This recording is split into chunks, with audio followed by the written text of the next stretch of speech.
Now I'm going to videotape this only because there's a significantly interesting thing about this. Originally, when the museum was built, it was designed for everybody to come up a second staircase like it does at the Met and to open on the second floor.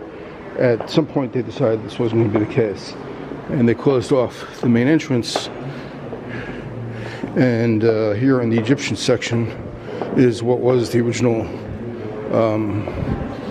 main entrance. So before I go through the Egyptian section, let's just take a look at the architectural aspect of this.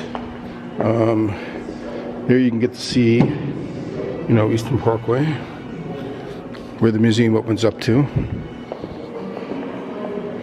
And then we'll walk through here. So you'd have to imagine that the way this museum was designed originally, you would walk up the staircase and you would either shift left or shift right, walking through this section of the museum.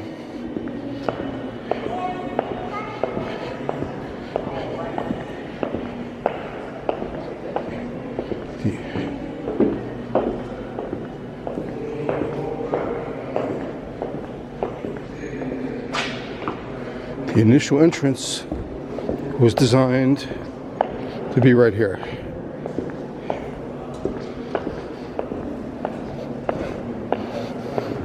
And this would be the point center of the museum as it was originally designed.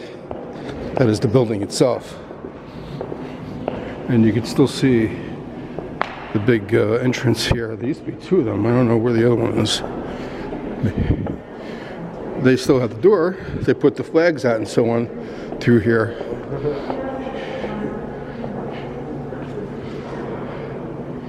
But it's interesting because it's entirely changed. Okay.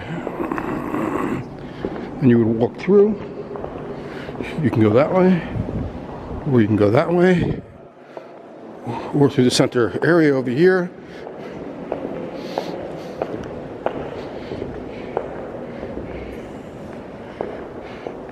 And that would be the rotunda. And this would be the main staircase. And this is how the museum was designed to be accessed.